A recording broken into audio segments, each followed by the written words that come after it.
கிறிஸ்துவில் அன்பானவர்களே, இயேசு கிறிஸ்துவின் விலையேறப்பெற்ற நாமத்திலே நான் உங்களை வாழ்த்துகிறேன். இன்றைய அனுதின உணவிற்காக கர்த்தர் நமக்கு கொடுக்கிற வார்த்தை சங்கீதம் 34:19.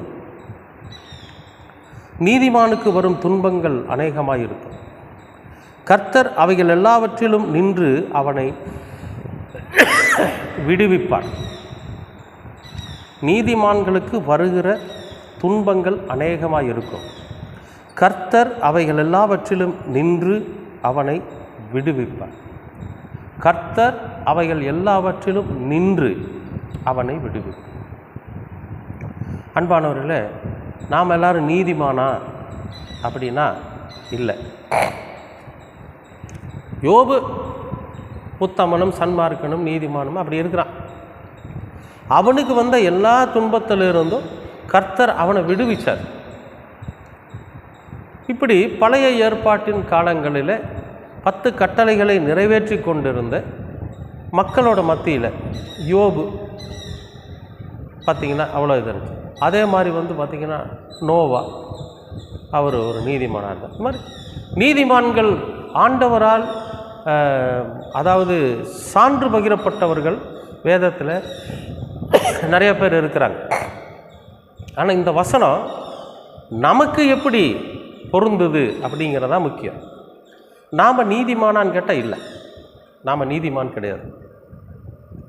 சரி, அப்போ நமக்கு துன்பங்கள் நிறையா வருதே அப்படின்னா நாம் எந்த இடத்துல நிற்கிறோம் அப்படின்னா, இயேசு கிறிஸ்துவாகிய அந்த மகா பரிசுத்தத்தின் வார்த்தைகளை உள்வாங்கி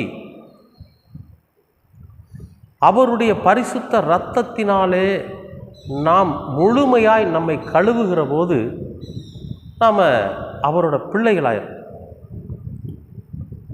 நீதியான காரியங்களை செய்கிற போது நாம் நீதிமான்களாக மாறும். அப்போ இந்த உலக காரியத்தில் நாம் தலையிட வேண்டாம்னா, உலக காரியங்கள்லையும் நம்ம வாழ்ந்து தான் தீரணும். இந்த உலகத்தில் வாழ்ந்து தான் ஆகணும்.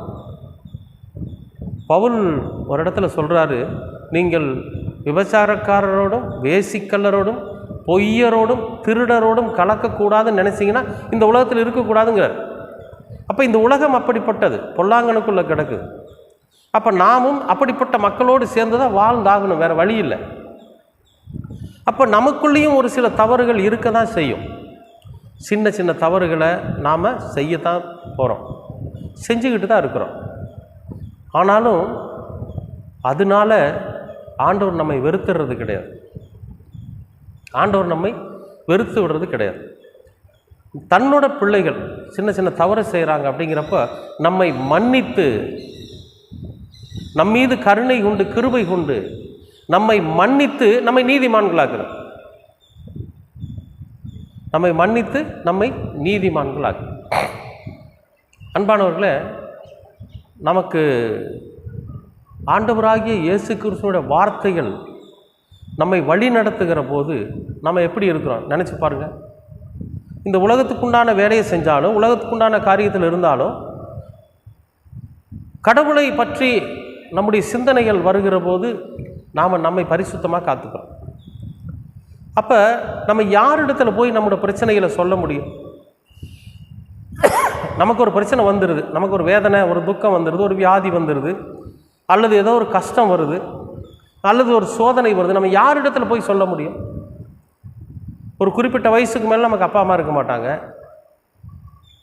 நம்ம யாருக்கிட்ட போய் சொல்ல முடியும்? இந்த உலகத்தில் சின்ன சின்ன பாவம் 2-3 பொய் பேசியிருக்கிறோம், ஏதோ ஒரு சின்ன சின்ன தப்பு பண்ணியிருக்கிறோன்னு வைங்க, அந்த தவறை முன்வைத்து ஆண்டவர் நம்மளை வெறுத்து தள்ளிடுவாரானா? இல்லை. அந்த தவறுகளை நாம் உணர்ந்து, அந்த தவறுகளினால் யாரெல்லாம் பாதிக்கப்பட்டார்களோ அவர்களோடு நம்ம ஒப்புரவாகி, நான் செஞ்ச தவறுகளுக்காக நான் இதுக்கெல்லாம் நான் மனம் வருந்தி மன்னிப்பு கேட்குறேன் ஆண்டவர் சமூகத்தில், ஆண்டவரோட பாதத்தில் உட்கார்ந்து நம்ம அழுது புலம்பி நம்முடைய உண்மை நிலை அவரிடத்தில் சொல்லி, அதுக்கு பிறகு அதற்கான ஒப்புரவாகுதலை நாம் பெற்றுக்கொண்டு நம்முடைய கஷ்டங்களை கர்த்தரோட சமூகத்தில் சொல்கிறப்போ, நம்முடைய துன்பங்களை அவரிடத்தில் சொல்கிறப்போ, அந்த துன்பத்தில் நின்று, அந்த கஷ்டத்தில் நின்று நம்மை விடுவிக்கிறவராக இருக்கிறார். அன்பானவர்களே, அதுதான் நம்முடைய ஆண்டவர் இயேசு கிறிஸ்து. சில பேர் இதை பயங்கரமாக தவறாக பயன்படுத்துவாங்க. செஞ்ச தவறை மறுபடியும் செஞ்சுக்கிட்டே இருப்பாங்க, இவர் மன்னிக்கிறவர் தானே அப்படின்னு. அப்படி அல்ல. நாம் எப்பொழுதெல்லாம் நம்முடைய தவறை உணர்கிறோமோ அப்பொழுது மறுபடியும் நாம் அந்த தப்பை செய்ய மாட்டோம். ஏதோ ஒரு தேவைக்கு அந்த சின்ன பசங்கள்லாம் பார்த்தீங்கன்னா வீட்டில் இருந்த ஒரு பொருளை திருடிடுவாங்க. அப்புறம் அப்பா வந்து அடிப்பார், டேய் உண்மை சொல்லு, நீ திருடுனியா இல்லையா?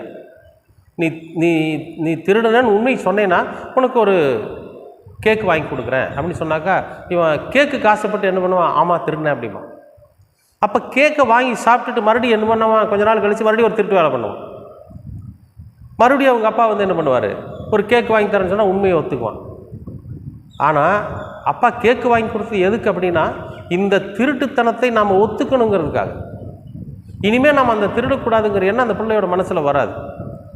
இப்படி நிறைய பேர் இருக்கிறான். ஒரு தவறு செஞ்சு அதனால் மற்றவர்கள் பாதிக்கப்பட்டிருப்பாங்க.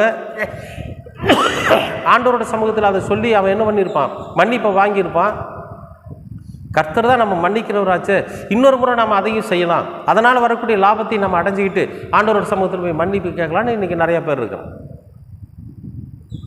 அப்படிப்பட்டவர்கள் அவர்கள் செய்கிற துன்மார்க்கத்தனத்திலே சாவார். ஆனால் தன்னுடைய துன்பத்தை ஆண்டவரோட சமூகத்தில் சொல்லுகிற போது நம்முடைய தவறுகளையெல்லாம் நாம் உணர்ந்து, நம்முடைய அக்கிரமங்களையும் பாவங்களையும் உணர்ந்து கர்த்தரோட சமூகத்தில் நாம் ஒப்புரவாகி இனி வரும் காலங்களில் அது போன்ற தவறுகளையும் அது போன்ற துன்மார்க்கமான காரியங்களையும் செய்ய மாட்டேன்னு நாம் ஒப்புரவாகி கர்த்தருடைய நீதி நம் மீது பிரகாசிக்கிற போது துன்பங்கள் தானாக விலகிப்போம். அன்பானவர்களே, அதுதான் நீதிமானுக்கு வருகிற துன்பம். நம்ம உண்மையுள்ளவர்களாக என்றைக்கு கர்த்தரோட சமூகத்தில் இருக்கிறோமோ அப்போ நமக்கு வரக்கூடிய துன்பங்களை அதிலேயே வந்து நின்று, அந்த துன்பத்திலே வந்து நின்று அது எல்லாவற்றையும் நீக்கி போட்டு நம்மை சமாதானத்தோடு இருக்க செய்கிற கர்த்தர். நிச்சயமாகவே கர்த்தர் நம்முடைய வாழ்க்கையிலும் அப்படி ஒரு சமாதானத்தை தருவார். நமக்கு வர துன்பங்களையும் கர்த்தரே வந்து நின்று நீக்கி போடுவார். ஏன்னா நாம் யாருமே அழிஞ்சு போயிடக்கூடாது, நாம் யாருமே தவறான வழிக்கு போயிடக்கூடாது, நம்ம யாருமே இந்த உலக பிசாசினாலே நாம் பழிவாங்கப்படக்கூடாது. அதனால் நம்ம கர்த்தரோட பிள்ளைகளாக நீதியுள்ளவர்களாக இருப்போம். துன்பங்களிலிருந்து நாம் நம்மை விடுவித்துக் கொள்வோம். கர்த்தர் உங்களை ஆசீர்வதிப்பார். அன்பின் பரலோக பிதாவே, அருமையான நல்ல இந்த அனுதின உணவிற்காக நன்றி. நீதிமான்களுக்கு வருகிற துன்பங்கள் அநேகமாக இருக்கிறது, ஆனாலும் கர்த்தரே வந்து நின்று அதை நீக்கி போடுவீர் என்கிற வசனம் எங்களுடைய வாழ்க்கையில் நாங்கள் நீதிமான்கள் அல்ல ஆண்டவரே, நாங்கள் பரிசுத்தவான்கள் அல்ல, ஆனாலும் நீர் எங்களோடு கூட இருக்கிறீர். நாங்கள் பாவிகளாய் துன்மார்க்கத்தனமான காரியங்களை செய்கிறவராய் இருந்தபோதும் கூட உம்முடைய சமூகத்தில் நாங்கள் மண்டியிட்டு கேட்கிற போது நீர் எங்களுடைய பாவங்களை மன்னித்து எங்களை நீதிமானாக்கி ஒரு கணம் எங்களுடைய துன்பங்களை நீக்கி போடுகிறீரே, அதற்காக உமக்கு நன்றி செலுத்துகிறோம். நிச்சயமாகவே உம்மை ஏற்றுக்கொண்டிருக்கிற பிள்ளைகளாக நாங்கள் இந்த உலகத்தில் ஜீவித்து எல்லா துன்பங்களிலிருந்து நாங்கள் எங்களை விடுவித்துக் கொள்ள நீர் எங்களுக்கு கிருபை பாராட்டும். தொடர்ந்து உமது வசனங்கள் எங்களை வழிநடத்தட்டும். உமது திருக்குமாரனாம் இயேசு கிறிஸ்துவின் வழியாய் கேட்கிறோம் நல்ல பிதாவே.